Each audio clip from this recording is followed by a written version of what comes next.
जो अतीक अहमद की आवाज उठा रहा है उन सब के घर पे बमबारी करवा देंगे। ये बमबारी करवाते हैं मैडम, होती नहीं है, करवाते हैं। एक चीज बताओ, वकील का काम तो होता ही है कि मुकदमा लड़ेगा भाई, वो अतीक का हो या अशरफ का हो या अनुराग का हो, उसका तो काम है मुकदमा लड़ना। उसमें अतीक बैठता है गाड़ी पलट जाती है, उसमें विकास बैठता है गाड़ी पलट जाती है, अनुराग को अगर बैठा देंगे तो वो गाड़ी पलट जाएगी। महाराज कहाँ है महाराज, कोई लॉजिक है? आजादी के लिए सबसे पहले बिगुल अगर कोई फूकने वाला था तो एक मुसलमान था। पढ़ो इतिहास, पढ़ो मुसलमानों का। आप पढ़िए आप हिंदुओं का इतिहास पढ़िए। मैंने पढ़ा है, मैंने हिंदुओं का इतिहास पढ़ा है। मैंने उसका इतिहास पढ़ा है कि जो पहले ही आजादी के बाद सबसे पहला आतंकवादी हुआ था वो और कोई नहीं, एक हिंदू ही था।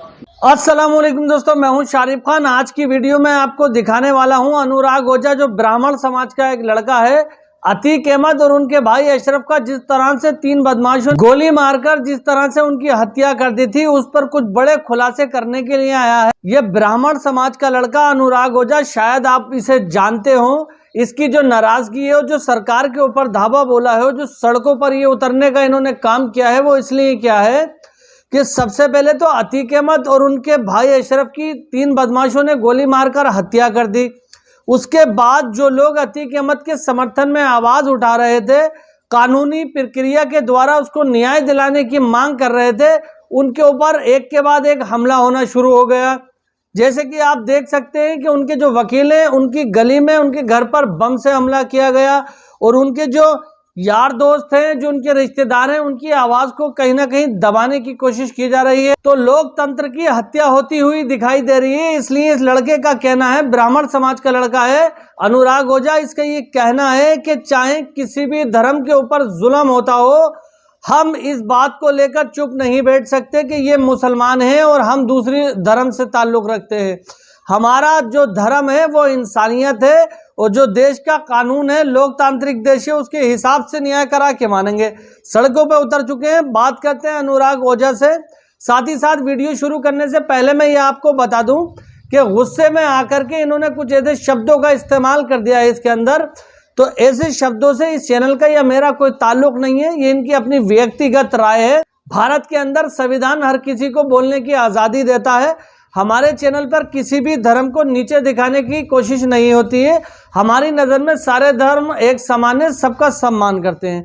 तो चलिए शुरू करते हैं ये वीडियो, और उसके बाद हम बात करते हैं। देखिए, अभी वकील के घर पे हुई है ना, आने वाले जो अतीक अहमद की आवाज उठा रहा है उन सब के घर पे बमबारी करवा देंगे। ये बमबारी करवाते हैं मैडम, होती नहीं है, करवाते हैं। क्या जरूरत थी महाराज वकील के घर पे करवाने? ये भी लोकतंत्र की हत्या है, नहीं है? और आप वैसे बताते हैं हम न्याय से चलते हैं, हम संविधान से चलते हैं, बाबा साहब के अनुयायी है। तुम किसके अनुयायी हो? तुम नाथूराम गोडसे के अनुयायी हो? सीधा बोलो।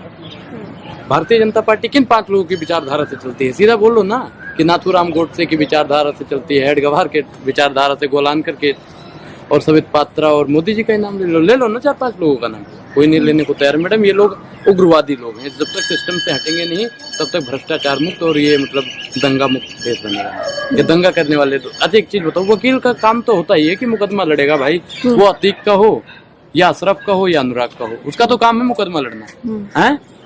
अब उनके घर पे भी बमबारी करवा देते हो। योगी जी एक समय पे मैडम आपको पता होगा कि क्या मैं इस सभा का सदस्य नहीं हूँ, क्या मैं इस देश का नहीं, मैंने इसीलिए संन्यास लिया था, मैंने अपने परिवार से संन्यास। अरे किस लिए संन्यास लिए थे? जिससे मठ ना सुधरा वो राज्य सुधार पाएगा?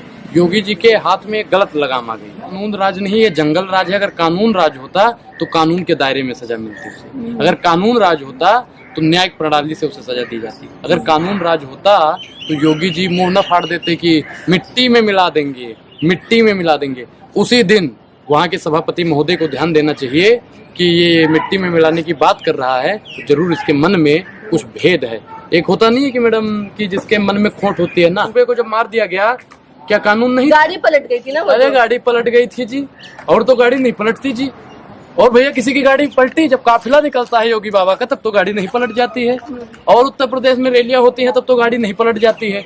उसमें अतीक बैठता है, गाड़ी पलट जाती है। उसमें विकास बैठता है, गाड़ी पलट जाती है। अनुराग को अगर बैठा देंगे तो वो गाड़ी पलट जाएगी। महाराज कहाँ है महाराज, कोई लॉजिक है? मतलब लॉजिक पे बात कीजिए ना। 21 लाख का असलाह 3 लोगों के पास कहाँ से आया? घर पे छत नहीं है, उनके पास 21 लाख का असलाह कहाँ से आया? मैडम ये बात बताइए, असलाह कहाँ से है बताइए आप। जिस पुलिस वाले को रिमांड पे लेना चाहिए वो पुलिस वाला उसे जेल में भेज रहा है। रिमांड पे लेना चाहिए ना। आपके पास ये असलाह कहाँ से आया? आपको किसने भेजा है, आपका मास्टरमाइंड कौन कर रहा है, आपके गुरु कौन हैं, आप किसके। बिल्कुल मैडम, मैं देखो मैं आपकी तरह थोड़ी हूँ कि जी मैं बोल दूंगा तो ये हो जाएगा। मैं तो जानता हूँ, मैं बोलूंगा एक दिन मेरे घर पे बम्बारी होगी, मैं तो बोलता हूँ। आपको लग रहा है बमबारी हो जाएगी? अच्छा, जब वकील के घर पे हो सकता है, बालेस्टर के घर पे हो सकता है। एक चीज मैंने भाई ध्यान देने वाली बात है कि जो गोली निकलती है वो अशरफ को और अतीक को पहचानती है, वो बम गिरता है अशरफ और अतीक के घर को पहचान, उसके वकील के घर को पहचानते हैं। मतलब क्या है मैडम ये क्या है?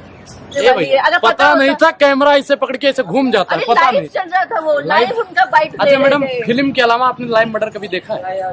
फिल्म के अलावा आपने देखा होगा लाइव? नहीं, मैंने तो नहीं देखा, मैं तो फिल्मों में देखता हूँ भाई, बस फिल्मों के अलावा देखा ही नहीं। माननीय मुख्यमंत्री जी को हिंदी मूवी नहीं देखनी चाहिए, अब उनको संविधान पढ़नी चाहिए। अगर माननीय मुख्यमंत्री जी के पास 200-250 रुपए नहीं है तो मैं अपने तरफ से एक संविधान की किताब खरीद के माननीय मुख्यमंत्री जी को भेंट करूँ, अगर माननीय मुख्यमंत्री जी की इजाजत हो। मैं तो अपनी तरफ से एक संविधान की किताब उनको देना चाहिए। वो लोगों के हाथ में हथियार पकड़ाएंगे, अनुराग लोगों के हाथ में संविधान पकड़ाएंगे, फिर देखते हैं संविधान की और हथियार की लड़ाई इस देश में मैडम। और मैं कहता हूँ, दावे के साथ कह सकता हूँ, इस देश में संविधान की जीत होगी, इन हत्यारों की, इन हथियारधारियों की जीत होने वाली नहीं है, इन भगवाधारियों और इन कच्छाधारियों की जीत होने वाली नहीं है। क्या कह रहा हूँ कि सरकार क्या करेगी भाई, सरकार क्या करेगी? कोर्ट कचहरी किस लिए होता है? क्या कोर्ट कचहरी सरकार के इशारों पे काम करता है? आप कोर्ट कचहरी पे उंगली उठा रही हो मैडम। मिट्टी में मिला दूंगा, जज साहब ने बोला, जज ने बोला था, जज ने बोला था, बोलिए। अखिलेश यादव कौन? चाचा है आपके, चाचा है आपके अखिलेश यादव। अखिलेश यादव, सुनिए, अपराधियों को सजा देने का काम कौन करेगा आप बताओ मुझे? अपराधियों को सजा देने का काम कौन करेगा? ये तो आपको पता। अगर योगी जी को जज बनने का शौक है, अगर जज बनने का शौक है तो पढ़ लिख के जज बन जाते। क्या जरूरत थी महाराज आपको मुख्यमंत्री बनने की? क्या जरूरत थी मंदिर में बैठ के घंटा हिलाने की? आप जज बन जाते। अरे महाराज, दिन में प्रशासन के साथ में घूम नहीं सकते, आप रात की बात करते हो। वाह, अरे शासन तेरा खेल। देश संविधान से चलेगा और देश कानून से चलेगा, इनके जंगल राज से नहीं चलेगा। अगर इनको जंगल राज करना है तो वो कह रहे कानून राज है, कानून राज है। कानून राज अगर होता तो कानून को चूड़ी न पहना दी जाती। जो कानून अगर होता तो पुलिस वाले एक समय पे मैडम मुंह से ठाए ठाए करते थे, और आज भैया पिस्तौल होते हुए और नहीं निकली हो पिस्तौल। मैडम ये बेईमानी सरकार की, ये राज्य, हाँ ये सब प्री प्लान था और राज्य सरकार की एक नाकामयाबी थी और पुलिस प्रशासन की तो नाकामयाबी है। तो पुलिस को सस्पेंड तो कर दिया योगी? मैं कह रहा हूँ बर्खास्त कर दो ना जी, बर्खास्त करो। सस्पेंड कर दिया, 4 महीने बाद जी फिर आ जाओ, बहाल कर देंगे। क्या बहाल कर दोगे? मामा लग रहे हैं आपके जो बहाल कर दोगे। आपकी मौजूदगी में भैया हमारी कोई खतरा होगा तो हम पुलिस को ढूंढते हैं। अब पुलिस ही हमारी सुरक्षा नहीं करेगी तो हम किसको ढूंढेंगे? अब तो भैया इस देश में लोगों को पुलिस से सुविधा लेने की जरूरत नहीं है, माफियों को टैक्स दो, अपनी सुरक्षा तुम करो। यही है ना, हम टैक्स देते हैं, पुलिस हमारी हिफाजत करेगी। अब पुलिस वालों को मतलब देश की सरकार को टैक्स देने की जरूरत नहीं है। सरकार में कौन है? उत्तर प्रदेश किस इशारों पे चल रही है? सरकार किसके हाथ में है? आपको उत्तर प्रदेश की सरकार किसकी है आपको नहीं? अरे मैंने क्या पूछा, मैडम, समझ ही नहीं पाते। वहाँ पे डबल इंजन की सरकार है तो वहाँ के जो मुख्यमंत्री जी समझ ही नहीं पाते हैं कि आगे जाना है कि जो पीछे जाना है, वो समझ ही नहीं पा रहे हैं, इसीलिए वहाँ पे बेड़ा गर्क हो रहा है। अगर एक इंजन की सरकार होती ना तो विकास भी होता और काम भी होता। और आज मंदिर का विषय नहीं है, आज मंदिर का विषय नहीं है, आज विषय है अतीक। आज मंदिर का विषय नहीं है, आज जो लोकतंत्र की हत्या हुई है विषय वो। आज मंदिर कोई विषय नहीं है। मंदिर क्या है बताइए? मंदिर बन जाता है, सबको रोजगार मिल जाएगा। बताइए, मंदिर बन गया, कितने लोगों का भैया घर उजाड़ दिया गया जो उत्तर प्रदेश से होंगे, जानते हैं कि अगल बगल में भैया हम उत्तर प्रदेश से ही आते हैं। आजादी के लिए सबसे पहले बिगुल अगर कोई फूकने वाला था तो एक मुसलमान था। पढ़ो, इतिहास पढ़ो मुसलमानों का। आप पढ़िए, आप पढ़िए, आप हिंदुओं का इतिहास पढ़िए। मैंने पढ़ा है, मैंने हिंदुओं का इतिहास पढ़ा है। मैंने उसका इतिहास पढ़ा है कि जो पहले ही आजादी के बाद सबसे पहला आतंकवादी हुआ था वो और कोई नहीं, एक हिंदू ही था। तो दोस्तों, अनुराग ओझर ने जो इस वीडियो के अंदर बताया आपको, क्या वो सही है? अगर अतीक अहमद और उनके भाई को सजा मिली थी न्यायिक प्रक्रिया के द्वारा, अगर उनको फांसी देने का काम भी करती अदालत तो किसी को कोई गिला शिकवा नहीं था, क्योंकि वो हमारे देश का कानून है कि अगर किसी ने अपराध किया है तो उसको कानून के हिसाब से सजा मिलेगी। दूसरी बड़ी बात मैं आपको बता दूं कि जिन 3 लोगों ने इन दोनों का मर्डर किया था उनको सीधा जेल भेज दिया जाता है बिना रिमांड पे लिए। अनुराग ओझा के मुताबिक सबसे पहले क्या प्रक्रिया होना चाहिए थी उनकी? सबसे पहले उनकी प्रक्रिया ये होना चाहिए थी कि पुलिस उनको रिमांड पे लेती, उनको 3rd डिग्री टॉर्चर देती और उनसे पता करने की कोशिश करती कि आखिर इस सब के पीछे क्या हो रहा है, तुम्हें किसने हायर किया था, आखिर तुमने इसका कत्ल क्यों किया। तुम्हारे पास गन कहाँ से आए? 3 गन की कीमत 21 लाख रुपए थी। तुम्हारे घर में खाने पीने के लाले हैं और तुम 21 लाख रुपए की गन लेके घूम रहे हो। ये सब चीज़ें कहाँ से आई? तो ये इन्वेस्टिगेशन को नेक्स्ट लेवल पर लेकर के जाया जा सकता था, लेकिन इन सारी चीज़ों से नाराज होकर अनुराग ओझा और इनके जैसे और भी बहुत सारे सोशल एक्टिविस्ट हैं, उन लोगों का भी ये मानना है कि कहीं ना कहीं कोई ऐसी शक्ति है, कुछ ऐसे लोग हैं जो इस प्रक्रिया में बाधा बन रहे हैं।